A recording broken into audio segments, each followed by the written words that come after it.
Mukunda jewellery Hanamkonda ప్రారంభోత్సవ offer flat 20% VA December 14 నుండి 22 వరకు. నమస్కారం, వెల్కమ్ టు ఐ డ్రీమ్. ధర్మ మార్గం విత్ విజిత కార్యక్రమానికి స్వాగతం.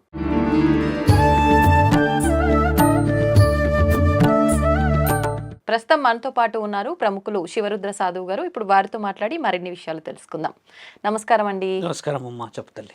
ఈ మధ్య కాలంలో కొన్ని రకాల విధ్వంసాలని చెప్పొచ్చు అనుకుంటా జరగటం చూసాం. ఏంటి అంటే భూకంపాలు, ముఖ్యంగా కొన్ని నెలల క్రితం అయితే జల ప్రళయాలు, ఇలాంటివి మళ్ళీ రాబోతున్నాయి. 2025లో చాలా ఘోరంగా ఉండబోతుంది అని చెప్పి కొంతమంది ప్రముఖులు చెప్పడం జరిగింది ఆ టైంలో. అయితే నిజంగా ఈ భూకంపం జరగడము, ఈ ప్రళయాలు రావటం ఇవన్నీ చూస్తుంటే రానున్న కాలంలో ఇంకా ఎలా ఉండబోతోంది? ఎలాగూ మనం ఈ 2024 ఎండుకు వచ్చేసాం కాబట్టి 2025లో ఇలాంటివి ఎక్కువగా జరిగే అవకాశం ఉందా? ఇంకొక క్వశ్చన్, ఇప్పుడు మనకు కుంభమేళా కూడా జనవరిలో జరగబోతోంది. ఇలాంటి విధ్వంసాలు జరగటం కనుక ఉంటే ఈ కుంభమేళా వల్ల ఏమైనా ఆపగలిగే అవకాశం ఉంది అంటారా? మానవ శరీరంలో అమ్మ మనకు అన్ని విద్యలు పరమాత్ముడు చెప్తూనే ఉంటాడు. 15 కర్మలని ఒక తల్లి గర్భంలో ఉన్నప్పుడే శిశువు రాసుకుంటాడు. 16వ కర్మ పుణ్యం అనమాట. అంటే గరుడ పురాణంలో 7వ సంపుటిలో ఏం రాసి ఉన్నదంటే మానవ శరీరం 15 కర్మలని అనుభవించడానికి పుట్టి 16వ కర్మ ఏమిటో తెలుసుకోవడానికి పరమాత్ముడు ఇస్తాడు. అంటే 16 కర్మల కలయిక ఒక జీవిత చరిత్ర. అంటే ఎలా 15 కర్మలు గురువు గారు అని అంటే అమ్మ, బాధ్యతలన్నీ చెప్పుకోవచ్చు. అందులో నీ స్నేహితుడు ఉండొచ్చు, నీ ప్రేమికురాలు ఉండవచ్చు, నీ భార్య ఉండవచ్చు. కొన్ని సందర్భాల్లో హ్యాపీనెస్ కాస్త సాడ్నెస్ అయ్యి హెవీగా మనల్ని కొన్ని ఫీలింగ్స్ నచ్చేస్తుంది కదా, ఇవన్నీ కర్మలు అంటారు. అయితే వీటన్నిటిలో మనల్ని ఎక్కువ శాతంగా బాధించేది ఎవరంటే ఫైనాన్స్, ఎమోషన్స్. ఇవి రెండే ఎక్కువ బాధపడతాయి. ఈ రెండింటిని గెలవడానికి జీవితం అంతా తండ్రి కష్టపడతాడు, భార్య కష్టపడతాడు. అంటే పుణ్యం కోసం, అంటే కనీసం తరాలన్నా బాగుండాలి అని. అంటే మీరన్న ప్రశ్న ఏంటంటే 2024లో జరిగిన విధ్వంసకమైన సంఘటనల ద్వారా పలు విధాలుగా పలు రాష్ట్రాల్లో, లైక్ వాయనాడ్ లాంటి రాష్ట్రాల్లో, అంటే కేరళ రాష్ట్రాల్లో జరిగిన ఒక ప్రకృతి వైపరీత్యం, తర్వాత బాంబేలో, గుజరాత్లో జరిగిన వైపరీత్యం, కొంచెం వెనక్కి తీసి చూస్తే మన దగ్గర విజయవాడ రీసెంట్ ఆర్టికల్లో మాట్లాడితే, ఇవన్నీ పక్కన పెట్టి చూస్తే అమ్మ లైవ్ ఎవిడెన్సెస్ స్త్రీలపై అఘాత్యాలు, అత్యాచారాలు, మానవ మృగాలు ఇంతవరకు న్యాయం జరగలేకుండా ఉన్నాయి. ప్రకృతి ఒక పని చేసిందమ్మా, భూప్రపంచం మొత్తం ప్రభావం చేసి చంపేసింది. నీళ్లు విజయవాడలో చంపేసింది. కొన్ని జరిగాయి. ఏ చంపినా కూడా, ఏం చేసినా కూడా దానికి అక్కడికక్కడ న్యాయం జరిగింది. అంటే అలా జరిగినప్పుడు చనిపోయిన వాళ్ళంతా ఇలా ఇబ్బందులు పెట్టిన వాళ్ళ, అంటే వాళ్ళతో పాటు మంచి వాళ్ళు కూడా వెళ్ళిపోతున్నారు కదా. అంటే పరమాత్ముడు ఏం చేస్తాడంటే ఒక ఏనుగు పోతూ ఉంటే చిన్న చిన్న చిన్న చిన్న చిన్న విష పురుగులు, చీడ పురుగులన్నీ అడ్డు వచ్చినాయన్ని కొన్ని పోతూ ఉంటాయి. కానీ ఏనుగు డెస్టినేషన్ ఏంటంటే నిన్ను అక్కడ బేస్ సెట్ చేయడం. అంటే ధర్మాన్ని అక్కడ కాపాడడానికి వెళ్ళిన ఆ ఏనుగు ఎందుకు ఎగ్జాంపుల్ చెప్తున్నా అంటే ఆయన అంత వెడల్పుగా 2-3 వేల కిలోలతో పోతాడు. అంటే ఇందులో చిన్న చిన్న చిన్న చిన్న చిన్న జీవరాశులకు ఇబ్బంది జరిగినా ఆయన సెట్ చేయబోయే ఆ లాస్ట్ డెస్టినేషన్ ఏది ఉంటుందమ్మా, కొన్ని లక్షల కుటుంబాలు బాగుపడతాయి. ఇది యాక్చువల్లీ వంశ ఇతివృత్తాంతం అంటారు దీన్ని. ఎలా అంటే మీ నాన్న ఎంత కష్టపడి ఉండొచ్చు తల్లి, ఈ రోజు నువ్వు ఇంత సంపాదించడానికో, ఇంత చదువులు చదవడానికో ఎన్నో చేసి ఉండొచ్చు కదా. మరి ఆయన అందులో నీకు తెలియకుండా మోసం కూడా చేసి ఉండొచ్చు. బాస్ దగ్గర అబద్ధాలు ఆడడం లాంటి మోసాలు, అంటే ఉన్న పొడి చేయడం కాదు, అంటే కొన్ని అటు ఇటు చేసి ఏది చేసినా సొంత లాభానికే చేసి ఉండొచ్చు కదా. మరి ఆయన గారు న్యాయంగానే ఉండినుంటే, ఈ రోజు మీరు అన్నట్టుగానే మీరు న్యాయంగా ఉండినుంటే ఇంత వెలుగులో కూర్చోకపోయేవాళ్ళు. అంటే ప్రతి మనిషి ఏం చేస్తాడంటే స్వార్థంగా కొన్ని ఆలోచనలు కుటుంబం కోసం చేస్తాడు. ఇక్కడ మీరు కొంచెం చాలా మందికి, పురోహితులకి ఇది కొంచెం బలమైన ప్రశ్న, సాధువులకి అఘోరాలకి కూడా. ఒక్కసారి కళ్ళు మూసుకొని మనస్సుతో ఆలోచిస్తే అమ్మ, ఇంకా ప్రకృతి పని మొదలు పెట్టలేదు. మనమే ప్రకృతిని పెకిలిస్తున్నాం ఇలాగా గడ్డపారతోని, అక్కడున్న వాటినన్నీ తీసేసి. వెరీ సింపుల్ ఎగ్జాంపుల్ చెప్తే, వాయనాడ్ లాంటి ప్రాంతంలో వచ్చింది ఒక పెద్ద ప్రకంపనం. అంటే there is a pillars, iron pillars లోతుగా తవ్వేసి పెట్టి ఆ కొండ ప్రాంతంలో కేవలం గాలికి సంబంధించిన పవిత్రత ఉండాలి, దైవానికి సంబంధించిన ఆధీనమై ఉండాలని బోర్డ్స్ ఉన్నాయి అక్కడ. మన వాళ్ళు ఏం చేశారు, ఆ పచ్చటి వాతావరణంలో కొన్ని విధాలమైన ఆలోచనలు చేసి కొన్ని విధాలమైన కామానికి సంబంధించింది, కొన్ని విధాలంటే నా ఉద్దేశం, ఎక్కడైతే విలాసం అనేది కామంతో మొదలవుతుందో తల్లి, దైవానికి విలువ ఉండదు. మరి దైవం కూడా ఎంత భరిస్తుంది అక్కడ? ఇప్పుడు అలాగే కంటిన్యూషన్ ఒక విషయం జరిగితే మీరు అన్నట్టుగా దైవాధీనంలో ఆ మనిషి పుణ్యాత్ముడు అనుకున్నాం, అక్కడికి ఆయన జీవిత చక్రం రాసుండి వేరే వాళ్ళు మంచి మంచి వాళ్ళ జీవితాన్ని నాశనం పట్టిస్తూ పవిత్రమైన ప్రకృతిని నాశనం పట్టిస్తున్నారు కాబట్టి ఒక్కసారిగా లేపుకెళ్ళాడు అందులో. ఇక్కడ తప్పు దేవుడిది ఉందా అమ్మ? బాగా గమనించాల్సింది మానవులది ఉన్నదా? మనిషిదే తప్పు ఉంది కదా. ఇంకా ప్రకృతి అక్కడ పని చేయలేదమ్మా. మనం విజయవాడకు వచ్చాం, అమ్మకి బాగా ముక్కు పొడుగు దాకా నీళ్ళు వస్తే మునిగిపోతుందంట అని బ్రహ్మంగారు రాశారు అని చెప్తే నేనన్నా అలా కుదరదమ్మా అని కూడా మన ఛానల్లో చెప్పాను. ఏమవుతుందంటే కొన్ని వందల సంవత్సరాల క్రితం ప్రకాశం బ్యారేజ్కి కొన్ని లక్షల ఎకరాల చుట్టుపక్కల పంట మాత్రమే పండాలని రాసింది అన్నిట్లలో, రెవెన్యూలో, డిపార్ట్మెంట్స్లో, ఎక్కడెక్కడో రాసుంటాయి కదమ్మా. ఈరోజు నువ్వు బిల్డింగ్లు కట్టింది నువ్వు ఎగువ ప్రాంతంలో, ఇక్కడ కొండ ప్రాంతం మీద నుంచి నీళ్లు పడితే నువ్వు ఇక్కడ అన్ని ఇల్లు నీ విలాసాన్ని కట్టావుగా. మరి ఇక్కడ మరి అమ్మ నా తల్లి దుర్గామాత తప్పు చేసిందా? లేదు, మానవుడే తప్పు చేశాడు. ఇక్కడ మళ్ళీ ఎనికి వెళ్దాం, కలకత్తా మౌమిత విషయం తెలిసి తెలివితో మదమెక్కి నువ్వు మద్యం తాగి మత్తులో ఉండి అబ్బం శుభం తెలియని ఆడపిల్లని తెలివిగా తీసుకెళ్ళి అన్ని గుడ్డలు కూడా తీసేసి రక్తపు మాంసపు ముద్ద మడుగులో కంట్లల్లో ఆ కంటి అద్దాలు కుచ్చేసేసి మరీ నీ కామవాంఛ తీర్చుకున్నావు. కాబట్టి ఇది ప్రకృతి ఇంకా నిన్ను హెచ్చరించే ప్రక్రియలు. ఇవి తెలివితో నువ్వు చేసిన దాష్టికమైన పని, ఇది తప్పు. ఆ ప్రకృతిలో నీవు పెకలిస్తే నిన్ను ధర్మంగా ఏదో చేసింది ఆపింది, దానికి విలువలు ప్రత్యామ్నాయంగా వచ్చే జనవరిలో మళ్ళీ కేరళ స్టార్ట్ అవుతుంది. ఈ స్త్రీ జీవితం వస్తుందా? ఈ స్త్రీ జీవితం రాదు. 4 సంవత్సరాలు 5 సంవత్సరాల స్త్రీలపై, భవ్య అనే ఒక అమ్మాయిపై బౌరంపేటలో ఒకడు వచ్చి కామానికి అది చేసేస్తే ఆ అమ్మాయి చనిపోయింది, ఏదో జరిగిపోయింది. అంటే 4 సంవత్సరాలు 5 సంవత్సరాల అమ్మాయిని నువ్వు ఆలోచించగలిగావంటే నీవు జ్ఞానంతో ఉన్నవాడివే కదా. ఇప్పుడు జ్ఞానం లేదు, వాడు కొంచెం ఇమ్మోటల్ మద్యం మత్తులో ఉన్నాడంటే నువ్వు చెట్టుకో లేకపోతే పుట్టకో లేకపోతే కుక్కను పట్టుకుండి ఉంటే నీకు జ్ఞానం లేకపోయి ఉండవచ్చు, నువ్వు అదే అనొచ్చు. నువ్వు పర్టికులర్ ఒక స్త్రీనే పట్టుకున్నావు అంటే తెలివితోనే పట్టుకున్నట్టు కదా. కాబట్టి ఏంటంటే అమ్మా, ఇక్కడ జరుగుతున్న ఈ ప్రక్రియకి 2025 ఏ విధంగా ఉండబోతున్నా అనేది నీ ప్రశ్న. 2025కమ్మా ఇలాంటి క్రూరముగాలకి శిక్షలు వేయబోతుంది. ఇది రావాలి, నరేంద్ర మోడీ గారు తీయాలి. అలాంటి ఇది జరగకుండా మన దేశాన్ని మనం కాపాడాలి. దానికి ఒక కారణ జన్ముడే చేస్తాడు కానీ పరమాత్ముడు మాత్రం ప్రకృతి రూపంలో ఏ రూపాన్ని చూపెట్టాడు. సృష్టి ఆయన సృష్టించేశాడు. ఇంకో విషయం, ఇది కలియుగం నా తల్లి. కలియుగంలో అన్ని తప్పులు జరుగుతాయి, దానికి ఇలా ఉంటాయని రాసేశారని. ఇప్పుడు చేయాల్సిన దానిలో ఏంది, ఒక కారణ జన్ముడి చేత ఒక కారణాన్ని మళ్ళీ కారకులమై మనం రాసి దాన్ని పాటించాలి. స్త్రీలని కాపాడాలి అని రాజ్యం ఎప్పటికీ కూడా ప్రకృతి ఒడిలో కలవాల్సిందే. నన్ను అడిగితే మొన్న భూకంపం వచ్చిన రోజు the first question from the press వాళ్ళు ఏమడిగారంటే, స్వామి గారు ఎప్పుడు రాని హైదరాబాద్లో వచ్చింది భూకంపం అని అన్నారు. చుట్టుపక్కల అన్ని చూసారా అని అడిగారు. చూసాం, అన్ని 16-17 అంతస్తుల బిల్డింగ్ ఉంది అని అన్నారు. 16-17 అంతస్తుల బిల్డింగ్ ఉన్నప్పుడు మరి భూకంపం రాదా అని అంటే మరి ఏంది సంబంధం అంటే, ఒకప్పుడు తాటాకుల మట్టలు ఉండేటి, తాటాకులతోనే ఇల్లులు ఉండేటి. ఆ తాటాకుల మట్టలు ఉండేసరికి ఏమవుతుందంటే అమ్మా, మీద పడితే మనిషి మీద అది ప్రాణాలు పోయేంతగా పడదు. ఇప్పుడు నువ్వు పెద్ద పెద్దగా చేసావు, ఇప్పుడు ప్రాణ నష్టం ఎక్కడ జరుగుతుందంటే ఆ గోడలు నీ మీద గూలబడి వచ్చినప్పుడు ప్రాణం పోతుంది. కాబట్టి భూకంపం అంటే భయం. ఒకవేళ తాటాకు మట్టలు ఉంటే ఈరోజు భూకంపానికి భయపడకపోయే వాళ్ళం, ఏంది అలా వచ్చిపోతుంది అని. అప్పుడు భూకంపాలు వచ్చాయిగా, ప్రాణ నష్టం జరగలేదు. ఇప్పుడు ప్రాణ నష్టం జరుగుతుందంటే if you build a building 18 or 19 floors, కిందికి వాళ్ళు కొన్ని డిజిట్స్లో లోపలికి వెళ్తారమ్మా. అలాంటి పెద్ద పెద్ద ఉన్నప్పుడు మరి ప్రకృతి కింద దాని యొక్క గ్రిప్ ఎలా పెట్టుకోగలుగుతుంది? లోతైన ప్రాంతాలు ఉంటాయి, ఎత్తైన ప్రాంతాలు ఉంటాయి, లోతట్టు ప్రాంతాలు ఉంటాయి, కొన్ని ఏమో మెత్తటి ప్రాంతాలు ఉంటాయి. అంటే ఇందులో పంచాంగం ఎలా ఉండబోతుంది అని అడిగారు మీరు. నేనేం చెప్తున్నా, జరిగిన సంఘటనలు చెప్తున్నా. 2025లో పంచాంగం మానవుడు రాసుకోకపోతే 2026లో పరమాత్ముడు ముంచుకపోతాడు అందరిని. 12 సంవత్సరాలు గడిపిస్తున్నాడు. 2025 1వ నెల నుంచి మళ్ళీ 12వ నెల వరకు అవకాశం ఇస్తున్నాడు. ఎలా ఇస్తున్నాడు మీరు ఎలా చెప్పబోతుర్రు? మీకేమైనా దేవుడు కనబడ్డా, మీకేమైనా శివుడు కనబడ్డా అనే ప్రశ్నలు మన అందరికి వస్తాయి. నాకెవరు కనబడలేరు, మీకు ఎవరు కనబడలేడు. కానీ ఆ తల్లి పడిన ఆ అర్థనాదాలు న్యాయం జరుగుతూ ఉంటే పరమాత్ముడు పని మొదలు పెడితే ఒక న్యాయం ఎలా జరుగుతుంది అంటే శిక్ష ఇచ్చినప్పుడే జరుగుతుంది. ఆ శిక్షల కోసమని ఇప్పుడిప్పుడే హిందువులు ఐక్యమయ్యారు, సభలు నిర్వహిస్తున్నారు, మనల్ని కాపాడుకోవాలి, భగవద్గీతలు పురాణాలని అంటున్నారు కదమ్మా.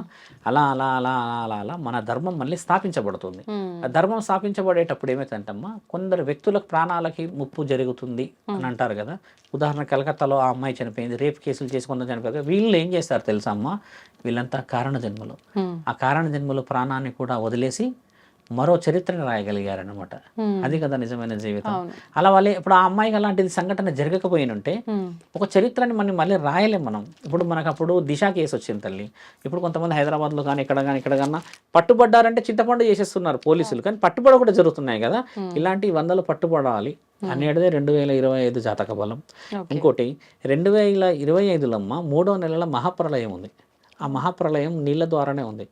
ఆ మహాప్రళయం నీళ్ళ ద్వారా అంతటి ఎండాకాలంలో రావచ్చు. దాన్ని ఆపడానికి అని చెప్పేసి ఎక్కడైనా మొత్తం భారతదేశం మొత్తంలో ఎక్కడైనా పరమాత్ముడు ఆదుకోవచ్చు, ఎక్కడైనా పరమాత్ముడు వచ్చేసి ఇష్టం ఉన్నట్టుగా అడ్డుకోవచ్చు. జన నష్టం లక్షల్లో జరగవచ్చు. ఇప్పుడు మహమ్మారి కూడా పొంచి ఉంది. ఇప్పుడు మనకి ఎండ ముదిరితే ఆ మహమ్మారి బయటకు వచ్చే అవకాశం ఉన్నదని చెప్పేసి మొన్న రిలీజ్ చేశారు. ఆ మహమ్మారి కాలుష్యం ద్వారా వచ్చి శ్వాసకోశం మీద ఎక్కువ శాతంగా హార్ట్ బ్రీట్ ఏమంటారు మన ఈ శరీరంలో గుండె స్థితిని తగ్గించేది అని ఒక వైరస్ ఏదో ఫౌండ్ అవుతుంది అని కేవలం మన మీద ఎందుకు చూపిస్తుంది ఎక్కువ శాతం. మన దగ్గర జనం ఎక్కువ తల్లి. వేరే ప్రాంతాలలో ఏంటంటే రిస్ట్రిక్షన్స్ కొన్ని ఉంటాయి వాళ్ళకి, వాళ్ళు కొన్ని ఎన్విరాన్మెంట్లోనే బయటికి వెళ్తారు. మన దగ్గర ఏంటంటే సాయంత్రం చూడండి ఎంత సందడి ఉంటుంది, ప్రతి మార్కెట్ హెవీగా ఉండిపోతుంది. ఇప్పుడు దిల్సుఖ్ నగర్లో పోతే నువ్వు ఇక్కడ పోయినా వాడు 1 కిలోమీటర్ వరకు కనబడాడు, అంత హెవీ క్రౌడ్ ఉండడం చేత స్ప్రెడ్డింగ్ ఎక్కువ అవుతుంది. ఇప్పుడు మనం పంచాంగాలు, ఇతిహాసాలు, పురాణాలు, తాళపత్రాలు, తాళ గ్రంథాల గురించి మాట్లాడదాం. ఒక వైరస్ని ఎలా అరికట్టాలి అని అంటే అమ్మ, మనసుని శరీరాన్ని అరకడితేనే ఒక వైరస్ అరకట్టవచ్చు. ఇప్పుడు గౌరవమే లేని బతుకుల్లో బతుకుతున్న ఈ మన అందరము ఏ గౌరవం ద్వారా ఒక వైరస్ ఆపుతాం తల్లి? కరోనా వచ్చి లక్షల మంది చనిపోయారు, చాలా మంది బాధలు పడ్డారు కదా. 25 పంచాంగం చెప్తే ఒక ప్రళయమే ఎందుకు చెప్పానంటమ్మా, ఇక్కడ మతాలకు సంబంధించిన ప్రళయం రాబోతుంది. ఇంకొకటి మతాలకు సంబంధించి నీ మతం ఏమిటి, నా మతం ఏమిటి, నీ కొట్లాటల్లా. ఒకప్పుడు కర్ఫ్యూ అయ్యేది, మీకు గుర్తుందా అమ్మ? అప్పుడు మన స్కూల్లో ఉన్నప్పుడు ఎక్కడ ఉన్నప్పుడు కర్ఫ్యూ అంటా అని అలసరంగా ఆ కర్ఫ్యూ ఏందో మనం చూడలేక కానీ బంద్ పెట్టేవాళ్ళు, సెటర్స్ అన్ని పెట్టరు కదా. ఇలాంటిది ఎక్కువ శాతం జరగబోతుంది ఇప్పుడు. ఎందుకంటే ఒక మతం గురించి ఇంకొక మతం వాళ్ళు హెచ్చరికలు మొదలు చేస్తున్నప్పుడు, ఇప్పుడు బంగ్లాదేశ్ లాంటి ప్రాంతాల్లో ఏం జరుగుతుంది, మా మతము మా గొప్ప మా దేశం అని చెప్పేసి ఇప్పుడు ఆయన గారు ఇస్కాన్ సంబంధించిన ఒక వ్యక్తిని అంటే గురువు గారు ఎవరో ఉన్నారని చెప్పేసి ఆయన చిన్మయి దాస ఏదో ఆయనని అరెస్ట్ చేసి పెట్టేశారు కదా. ఆయన ఏదో హెచ్చరించాడని వాళ్ళ దేశం కాబట్టి అరెస్ట్ చేసేయగలిగారు. ఇక్కడ మన దేశంలో అయితే మనదే పై శక్తి ఉంటది కదా. మన దేశంలో కూడా మతాలకు సంబంధించిన అల్లకొల్లాలు ఉన్నాయి. మనం బాగా గమనించి చూస్తే క్రిస్టియన్స్ ముస్లిమ్స్ కి హిందువులకి పడదు. ఈ పడదు ఎన్ని రోజులు మొదలు పెట్టేస్తే ఇప్పుడు సభలు మొదలు పెట్టారు హిందువులందరూ. ఇంతకుముందు మనకి సభలు ఉండకపోయేటి, మనంతా కేవలం రాముడి పాటలు, తర్వాత ఎల్లమ్మ డీజే పాటలు, బోనాల పండుగలు, దసరా ఇవి ఎక్కువ. ఇప్పుడు అలా లేదు. వీధిలో చూడండి జై శ్రీరామ్ అని మొదలు పెట్టేశారు, జెండాలో రాస్తున్నారు కదా. ఇది వైరం ఎక్కువయ్యే అవకాశం ఉంది ఇక్కడ. అలా అయ్యి మనమే గెలుస్తాం, దాంట్లో తప్పేం లేదు. మనదే గెలుపు ఉంది. ఎందుకంటే మన దేశంలో మనం గెలవకపోతే మరి వేరే వాడు గెలుస్తాడు. ఆ తల్లి మీరన్న పంచాంగాన్ని మనం రాసుకోవాలి, గెలవాలి అని అంటమ్మా. ప్రతి ఇంట అఖండ జ్యోతి వెలగకపోతే, ప్రతి ఇంట ఒక గౌరవప్రదమైన దైవాధీనం లేకపోతే, ప్రతి ఇంట సౌభాగ్యులు లేకపోతే ఈ భర్తలు ఈ యవ్వనస్తులు పిల్లలు ఉంటారు కదమ్మా, వీళ్ళందరినీ మన హద్దు హరుపులు పెట్టుకోకపోతే మహాప్రళయాన్ని పరమాత్ముడు చూయిస్తాడు, కానీ దాన్ని నిజం చేయకూడదు అంటున్నా. రాసునే వాటిని దాటొచ్చుగా తల్లి. అఘోరాలు వస్తున్నారు ఇప్పుడు అక్కడికి. వాళ్ళు ఏం చేస్తున్నారంటే వాళ్ళు హెచ్చరిక ఇప్పుడు ఎన్నిసార్లు చూడండి వాళ్ళు ఏం చేయబోతున్నారు. వాళ్ళు స్నానాలు చేయడానికి రావట్లేదు అక్కడ. వాళ్ళు ఎన్నో విషయాలు కనుక్కోవాలి. ఛానల్లో మీరు చేయాల్సింది కూడా ఏంటంటమ్మా, take a valid information about 2025 ఒక సెంచరీ ఎలా ఉండబోతుంది అనేది. మనం ఏం చేస్తామంటే పంచాంగం ఉగాది రోజు ఇలా జరుగుతుంది అంటాం. ఇప్పుడు ఉగాదిలో కూడా కొన్ని రాశి ఉంటాయి. మన ఉగాది పండుగ 60 సంవత్సరాల్లో చాలా ఒక ప్రక్రియ తల్లి. అందులో ఈ 25 ఎలా ఉందో కూడా రాశి ఉంటుంది. 25 బహు ఉత్తమంగా మనం సక్సెస్ అవుతాం, కానీ అంతే ఉత్తమంగా ఫెయిల్ అవుతున్నాం. నేను అన్నిటి అంటే ఫెయిల్ మానవులు కాపాడుకునే దాంట్లో అవుతున్నాము అంటున్నా. విలువలు కాపాడుకుంటే వస్తుంది అమ్మ సక్సెస్, కాబట్టి అలా రానియకండి అంటున్నా. మహమ్మారి పొంచి ఉంది ఒకటి, ఉమ్, ప్రపంచనాలు ఎక్కువ పొంచి ఉంది రెండు, ఉమ్, స్త్రీలకి గౌరవం పెరగాలనేది శుభసూచకం. Hmm. ఇప్పుడు నరేంద్ర మోడీ గారి గురించి ఆలోచన మేము ఎక్కువ శాతం అదే ఎదురు చూస్తున్నాం. ఉమ్, స్త్రీలకు రక్షణ లేదు తల్లి ఇక్కడ. అలా రక్షణ లేని ఏ దేశం బాగుపడుతుందమ్మా? ఓ గొప్పలు చెప్పుకుంటూ అయిపోతుందా మన దేశం గురించి? తప్పు కదా మాట. గౌరవం ఎలా రావాలి? నా స్త్రీని పట్టుకుంటే ఇలా తల నరుకుతారంట, ఇలా చేతులు తీసేస్తారంట, ఇలా కోసేస్తారంట అనేది వస్తే అప్పుడు మనందరికీ సెక్యూరిటీ. ఇప్పుడు 12-13 సంవత్సరాలకి అమ్మాయిలు వెళ్ళిపోతున్నారు తల్లి బయటికి. అవును. వాళ్ళు తిరిగి వచ్చే సమయం చూస్తే శరీరం కోల్పోతున్నారు, ఆరోగ్యం కోల్పోతున్నారు, అంతకు మించి వాళ్ళ భవిష్యత్తు కోల్పోతున్నారు. Um, they are coming back after 6 months or 7 months, 18-19 yearsకి వెళ్ళిపోయి అవును. ఏం కోల్పోతున్నారు తెలుసా అమ్మ? అంతే, ఇంకా ఇంత చీప్ అయిపోయింది లైఫ్, ఉమ్, నలుగురిలో విలువ పోయింది అనేది కోల్పోతున్నారు. ఉమ్, ఇక్కడ శరీరానికి అదుపు లేదమ్మా. ఆ అదుపు రావాలని నా ప్రయత్నం ముఖ్యంగా. తల్లిదండ్రులు నిద్రపోతురు తల్లి. చాలామంది మీరు ప్రవచనాలు పెట్టండి మేము వింటాము అని అంటారు కదా. చూసారా వాళ్ళు ఎలాంటి పరిస్థితులు ఉన్నారు? అవును. ప్రవచనాలు శివరద సాధు పెడితే వింటా అంటున్నారంటే వాళ్ళ అవసరం ఒక వ్యక్తి కదిలిస్తాడని ఎదురు చూస్తున్నారు. అలా ఎంతమంది గురువుల దగ్గర పోయి ఉండొచ్చు వాళ్ళు, ఎంతమంది సాధువుల దగ్గర పోయి ఉండొచ్చు వాళ్ళు. అవును. తల్లిదండ్రులు కాపాడుకోలేకపోతే అమ్మ పరమాత్ముడు ఏ భవిష్యవాణి రాస్తాడు తల్లి? ఉమ్, ఆల్రెడీ బతుకుతున్నాగా మనం. 2025 ఏం చేయాలి ఇక్కడ? అవును. ఏం చేయనికి రాదు. 2025 అయినా ఇంకొక 25 వచ్చినా కూడా మనము ఈ రోజు కదం తొక్కకపోతే ఏది కదిలియదు. చిన్న చిన్న పిల్లలు అని అంటే నాకు ఒకటి గుర్తొచ్చిందండి. చెప్పమ్మా. చాలా మంది ఈ మధ్య కాలంలో మాకు దేవుడు కనిపిస్తున్నాడని, దేవుడితో మాట్లాడుతున్నామని చెప్పి అంటున్నారు. ముఖ్యంగా మా పైకి భగవంతుడు అమ్మవారు వస్తుందని చెప్పి, పూనకాలని చెప్పి, మేము కొలుపు చెప్తున్నామని చెప్పి, అంటే అమ్మవారు మాతో ఇది చేయించడం కోసమే మా పైకి వచ్చింది అని చెప్పి చిన్న చిన్న పిల్లలకి, యంగ్స్టర్స్కే ఎక్కువగా అమ్మవారు రావటం చూస్తున్నాం. అంటే గత కొన్ని సంవత్సరాలుగా మనం అమ్మవారు రావటం అనేది, శిగాలు ఇలాంటి పూనకాలు విన్నా కూడా ఏజ్డ్ వాళ్ళకు మాత్రమే ఎక్కువగా రావడం చూసాం. ఎందుకు ఇప్పుడు యంగ్స్టర్స్ లో వస్తున్నారు? నిజంగా ఇది నమ్మొచ్చు అంటారా? ఇదంతా ఫేక్ అనుకోవచ్చు అంటారా? ఒక విధంగా ఏం చెప్పాలంటే అమ్మ, మనము ఫేక్ అని అనకుండా మనం కొంచెం తెలివిగా ముందుకు వెళ్దాం. ఎవరైనా పర్సనల్ గా ఫోన్ చేస్తే మీరు నా నెంబర్ ఇవ్వండి, ఇస్తే నేను వాళ్ళని లైవ్ గా కలుస్తాను. ఎందుకంటే ఛానల్లో ఉన్నాం కాబట్టి మనం కొన్ని ఆలోచనతో చెప్తాను. ఒక వ్యక్తి వచ్చి అమ్మవారి పైనే వస్తుంది అని చెప్పినప్పుడు అడిగిన విషయం ఏంటంటే, మొదట ఎలా వస్తారు, ఎందుకు వస్తారు అని మనం అడుగుతాంగా. మీరు యాంకరింగ్ పోల్డ్ కాబట్టి మీరు కూడా అలాంటి క్వశ్చన్స్ అడుగుతారు. ఇప్పుడు మా దగ్గర కూర్చున్నప్పుడు వాళ్ళు ఇష్టంగా రారు. వాళ్ళ తల్లియో తండ్రియో పట్టుకొని వస్తాడు ప్రెషర్గా. ఫోన్లో నాతో మాట్లాడమంటే మాట్లాడలేరు వాళ్ళు. తీసుకొని వచ్చారమ్మా. తీసుకొని వస్తే కర్మన్ఘట్ ప్రాంతం నుంచి నా దగ్గరకు వస్తున్నట్టుగా చెప్పకుండా తీసుకొచ్చి కూర్చోబెట్టిన తరుణం చెప్తున్నాం.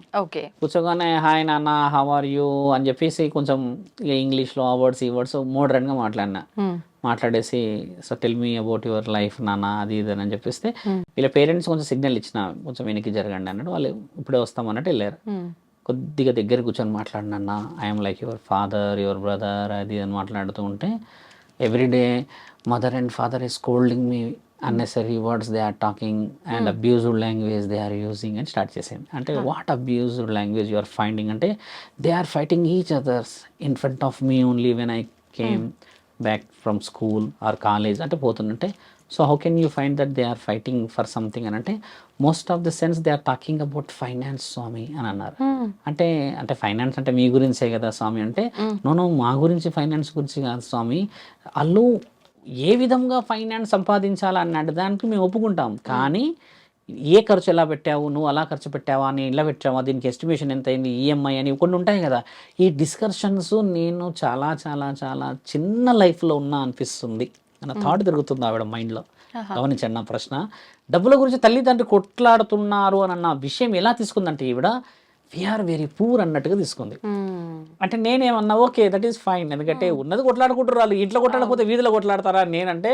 కానీ అలా కొట్లాడడం నాకు, నా ముందే కొట్లాడితే నాకు తీసుకోవాలని, రిసీవ్ చేసుకోవాలనిపిస్తలేదు స్వామీజీ, అది ఇది అని అంటే, నీకేమనిపించింది అని నేను అన్న తర్వాత కొద్దిగా ఎనికి జరిగింది.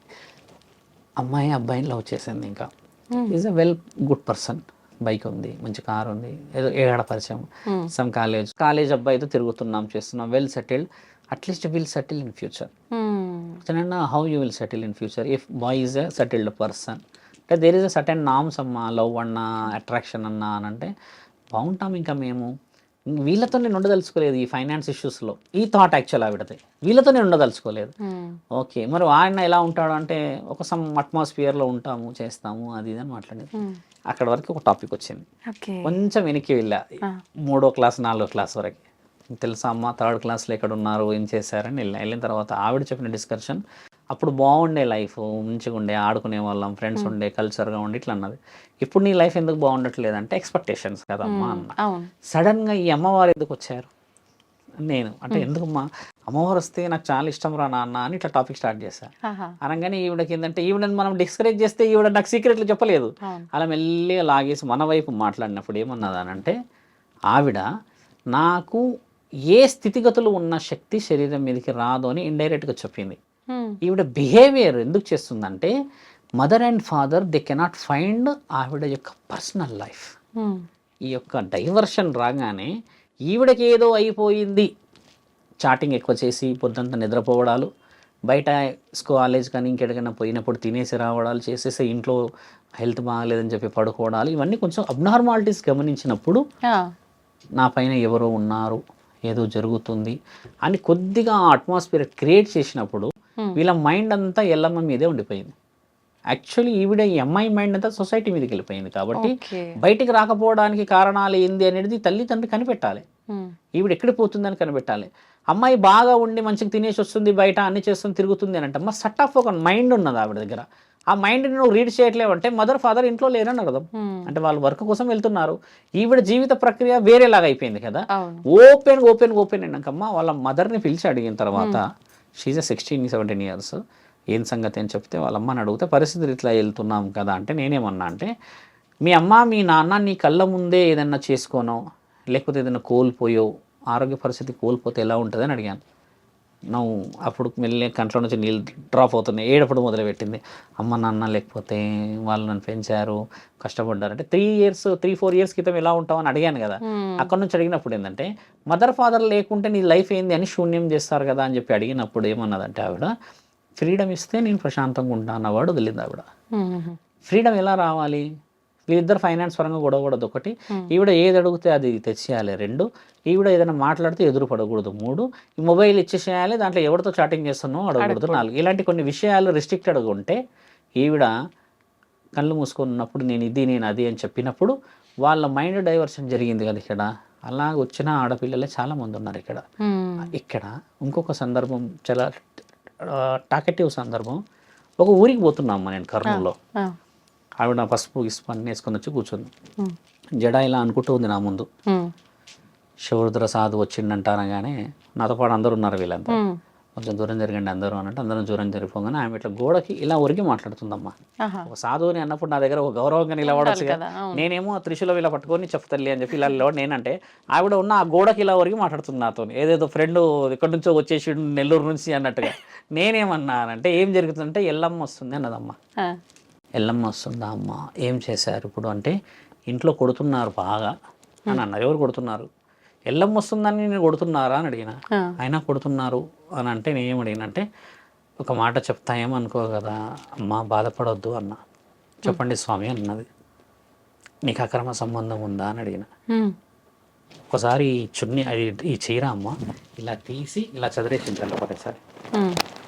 మా ఆయన కొడతాడు స్వామి, నాకు ఒక ఆయన ఉన్నాడు అని చెప్పేసింది. సింపుల్ కథ. నీకు ఎల్లమ్మ లేదు, ఇంకా ఏ తల్లి లేదు, ఇది దాయడం కోసం ఎల్లమ్మని పట్టుకున్నావా అని అన్న.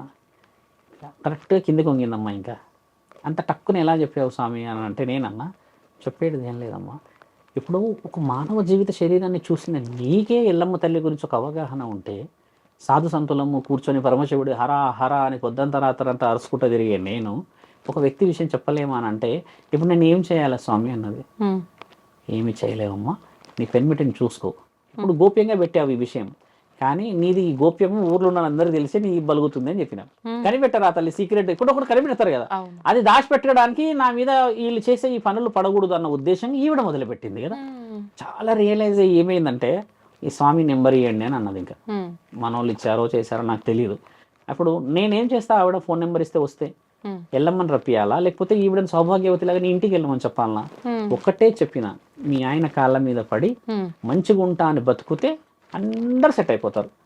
ఈ యొక్క సుఖమే 10 నిమిషాల కోసం వాడు అందగాడు చందగాడు 6 అడుగులు ఉన్నాడు అని అంటే మాత్రం చేతిలో అక్కడ ఇక్కడ నిప్పులు పోసారు కదా, ఈసారి నీ నోట్లో పోస్తారు అని చెప్పాను.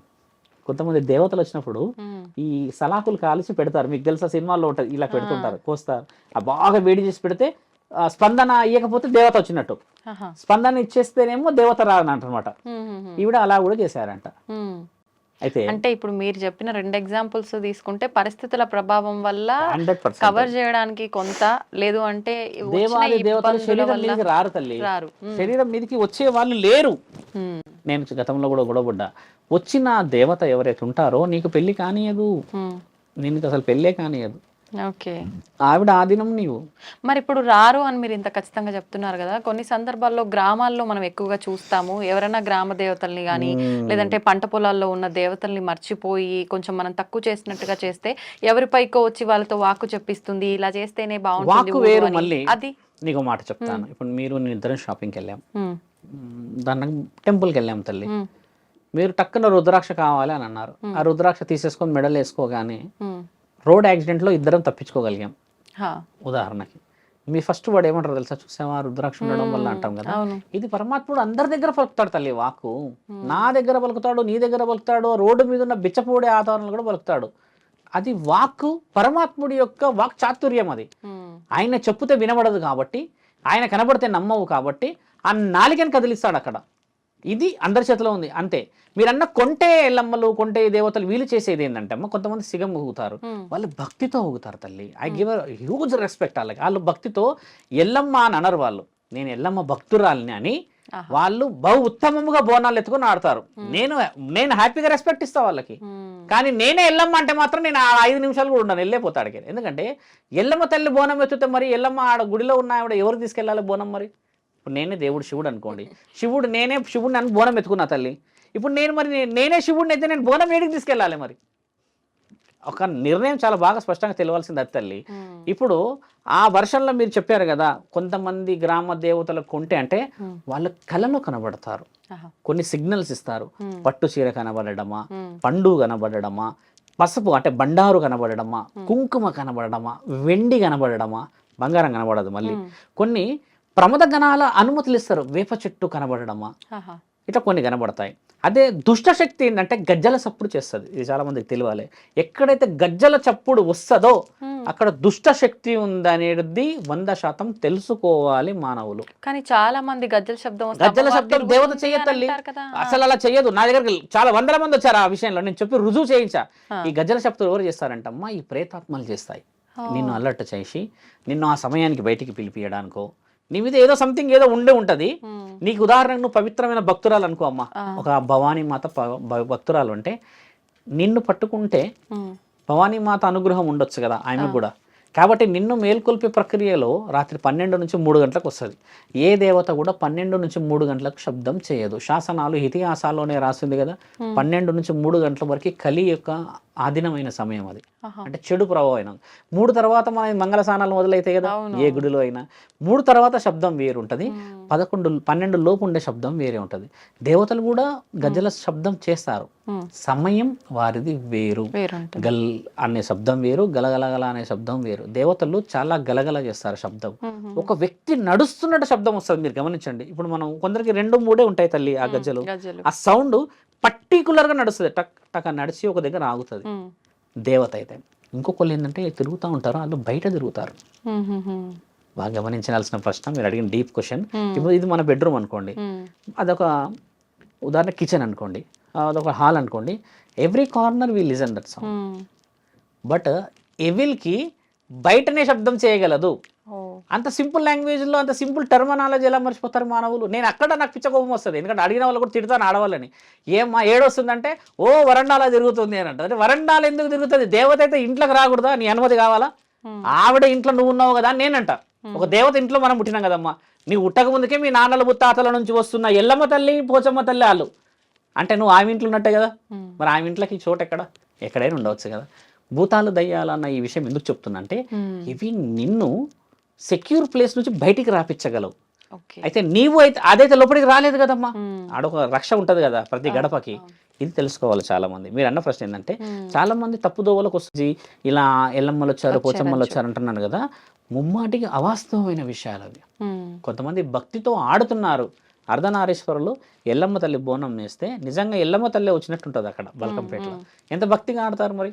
కొంతమంది అన్నారు మాకు వస్తలేదా అంటే, కొంతమంది వస్తుంది అని అంటారు కదా. వచ్చిన వాళ్ళ ఇళ్ళందరి ఇంట్లలో పరిస్థితి అంతంతే ఎందుకుంది.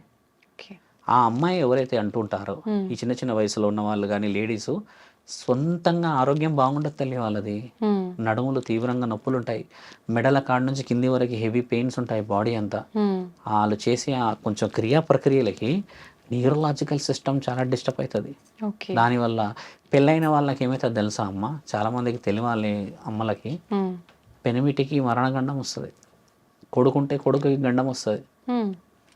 ఒక దేవత ఒప్పుకోదు తల్లి అది. కాపాడడానికి ఆవిడ ఉంటే, ఆవిడ ఒక శరీరం మీద నేనే వచ్చానని చెప్పేసి సొంత వాకులు పలుకుతే ఆవిడ ఎట్లా ఒప్పుకుంటుంది తల్లి. ఆ విషయంలోనే మొదట్లో 1 year క్రితం చెప్పా ఈ విషయము. చెప్పిన తర్వాత నా దగ్గర చాలా మంది వచ్చారు. ప్రతి ఒక్కరు now they are well settled families. ఇప్పుడు వాళ్ళు పీస్ఫుల్ ఎందుకు ఉంటున్నారు అంటే, నేను ఆ రోజు వచ్చింది ఒక ఆమె వచ్చింది, పుట్ట ఉంది, ఎల్లమ్మ తల్లి పెద్ద పుట్ట ఉందంట, పాము ఈవిడకే కనబడుతుందంట. నేను చెప్పిన చాలా అదృష్టవంతురాలు, ఇక తర్వాత ఇక నా మీదకి వచ్చేసింది స్వామి అని అంటే, కానీ అప్పుడు మొదలైంది. నేను మంచిగా ఇచ్చినాయి ఆవిడకి, ఎట్లా వచ్చింది అని చెప్పిన. ఇక అంటే కథ మొదలు పెట్టేసి బాగా చాలా గౌరవంగా మాట్లాడిందమ్మా ఆవిడ. మాట్లాడి గర్వంగా పోయింది. 3 నెలలకు వచ్చింది మళ్ళీ. రుద్రస్వామి గారు ఉన్నారా అని ఫోన్లో అడుగుతుంది. రుద్రస్వామి గారే చెప్పండి అని అనగానే, మా ఆయన 11 రోజులు అవుతుంది స్వామి, ఏ హాస్పిటల్కి పోయినా ఏ టెస్టులు చూసినా ఏం వస్తలేదు, కానీ మనిషిలో ఉండట్లేడు అని అంటే, పట్టుకొని రా మీ ఆయనని అని చెప్పిన. ఆయన అదృష్టం చూడాలి. అలా ఆయన గారు నా దగ్గర కూర్చున్నాక ఒక 15-20 నిమిషాలకు రియలైజ్ అయిపోయింది ఇవిడ. నేను చెప్పిన అది చూడమ్మ తప్పు, ఎల్లమ్మ తల్లి పుట్టుంది కదా, రోజు పాలు పోయి గుడ్డు పెట్టుకో, ఇంకేదైనా ప్రమాణం ఉండు ఆడ పెట్టుకో, ఎవరైనా భక్తులు వస్తే ఎల్లమ్మ తల్లి బొట్టు పెట్టేసి అమ్మ బాగా చేస్తుంది అని చెప్పి ఈ ధర్మమైన వాకులు మాట్లాడు. అంతేగాని ఇంకా ఈవిడ గద్దేసుకుంది అక్కడ కూర్చోడానికి. ఇక ఎల్లమ్మ తల్లిని ఎంత తప్పు తల్లి. ఎల్లమ్మ తల్లిని ఆడుకుంటున్నారమ్మా. ఏ రోజు కనబడుతుందో నా తల్లి ఎల్లమ్మ, కానీ ఒక్కొక్కళ్ళ భరతం పట్టాలి. ఆవిడ అప్పటికి పాములాగా చూపిస్తూనే ఉంటది. వీళ్ళు కళలో పాము కనబడేసరికి ఎల్లమ్మ తల్లి కనబడుతుంది, కానీ ఆవిడ ఏ రూపాల కనబడ్డది. ఎల్లమ్మ తల్లి పాము రూపంలో కలవలో కనబడ్డది అని అంటే అది ప్రమాద హెచ్చరిక. ఏ దేవత కనబడదు. ఆయుధం కనబడ్డదంటే ఈపు పగలగొడుతున్నానని అర్థం. బాగా గుర్తుపెట్టుకోండి, ఇది ధర్మం. శివుడు కనబడ్డాడు అనుకోండి, లైవ్ కనబడ్డాడు అనుకోండి, ఇట్లా శివుడు ఎవరికైనా కళలో శివుడు కనబడ్డాడు అని అంటే, ఆయన ప్రమద గణాల అధిపతి, గ్రహణాలకు అధిపతి, 14 లోకాలకు అధిపతి కదా. ఆయన ఏ విధంగా కనబడినా ఒక రక్షణ ఆయుధం కనబడదు శివుడికి, ఎందుకంటే మన రూపంలోనే కనబడతాడు. ఒక్క మాట స్పష్టంగా మన ప్రేక్షకులకు చెప్పాల్సింది ఏంటంటే, గణేశుడు కార్తికేయుడు శివుడు లాగా ఉన్నారా అమ్మ? పార్వతీమాత లాగా ఉన్నారా? దేవుడు లాగా ఉన్నారు కదా. ఒక్క మానవ శరీరం మాత్రమే మాలేసుకుంటే శివుడు లాగా ఉన్నాం అంటారు. అలాంటిది మరి ఆయన బిడ్డలకి ఆయన శివుడు లాగానే కనబడాలి కదా. తప్పెక్కడుంది? అది తెలుసుకోవట్లేదు మన వాళ్ళు. ఆయన కన్న పిల్లలే ఆయన రూపంలో లేరు. మనం ఏమి ఆయనకు పుట్టిన వాళ్ళమా, ఆయన అణువులో పుట్టిన వాళ్ళమా? ఒక ఆత్మతో పుట్టించుకున్న మనని మాలేసుకుంటే శివమాలేసారా మీరు అని అంటారు. అంటే ఆయన కొడుకులు పిల్లలు అన్నంటే కదా, ఆయన ఏ రూపంలో అయినా రావచ్చు, కానీ దేవాది దేవతల్లో దేవతామూర్తులు ఆయుధం రూపంలో చూపిస్తారు. పెద్దమ్మ తల్లి ఒక పురుగు రూపంలో చూపిస్తుంది. పురుగు వస్తుంది, ఇంత పెద్ద పురుగు ఉంటుంది. ఆవిడ ఏంటంటే రక్తంలోకి వెళ్ళగలుగుతుంది. ఇట్లా వెళ్ళేసి రక్తానికి సంబంధించిన కొన్ని వ్యాధులను నయం చేయగలిగే శక్తి ఆవిడకు ఉన్నది. పోచమ్మ తల్లిది వేప చెట్టు, ముత్యాలమ్మ తల్లిది ముక్కు పుడక, ఇలా కొన్ని ఉన్నాయి కదా తల్లి. వాళ్ళది అది కనబడితే దాని హెచ్చరికలు తెలుసుకోవాలి. మన వాళ్ళు ఏంటంటే అది కనబడేసరికి ఇక పెట్టేసరిగా ఒగ్గు కథ ఇక మొదలు పెడతారు. ఇక దాని అర్థం తెలుసుకోకుండా ఎందుకు చేస్తావు పండగను? ఎందుకు ఆ వివరణ లేకుండా అమ్మని ఇబ్బంది పెడతాను? ముఖ్యంగా ఉప్పాలమ్మ తల్లి గురించి చెప్తాం సందర్భం కాబట్టి. ఆవిడ ఇలా చేతి వస్తుంది పొలాల్లో. ఉప్పాలమ్మ మనం ఎక్కువ శాతం చూస్తాం, చేతి వచ్చింది అంటాం కదా. అక్కడ నీ పొలంలో ఉన్నా లేకున్నా ఆవిడ రక్షకురాలు ఆ ప్రాంతానికి. కొంతమంది ఉప్పాలమ్మ గుడి కట్టేసేస్తే, స్వామి మేము మాంసాహారం ఇవ్వాలనుకుంటున్నాము అమ్మకి, కానీ ఎలా చేయాలో తెలియదు అని అంటే ఉప్పాలమ్మ సిగ్నల్ ఇస్తుంది. అక్కడ ఇలా ఉన్న 5 చేతులలో ఈ కొమ్మని ఇలా తెంపితే తల్లి, పాలు వస్తే అమ్మ మాంసాహారి కాదని అర్థం, శాకాహారి అని అర్థం. ఇలా పాలు రాకుండా రక్తం కూడా వస్తుంది. అంటే రక్తం అంటే కంప్లీట్ రక్తం కాదు, రెడ్నెస్. అది వస్తే ఆవిడ మాంసాహారం ఆశిస్తుంది అని అర్థం. ఇంతటి లాజిక్ ఆవిడే ఇచ్చేసినాక నేను ఎవరిని తల్లి ఆడికి వచ్చేసి 1,00,000 రూపాయలు ఖర్చు అవుతుంది నాయన, ఇక నేను ఊగుతా ఈడికి వచ్చి అని చెప్పేసి పుట్టమన్న తీసి ఇలా జల్లెడ పెట్టేసేసి వాళ్ళని నాశనం పట్టించినట్టుగా తల్లి. 100 మంది ఏమంటారంటే ఫోన్లో చెప్పేసేసి చాలా అయినా మేము ఉన్నకాడ చేసుకున్నాం అంటే ఒకటే మాట అంట, ఆ రోజు కూలి 500 వచ్చాయి కదా, 200 పెట్టి తీసుకురా పూజ సామాన్లు అమ్మకి చెయ్యి చాలు.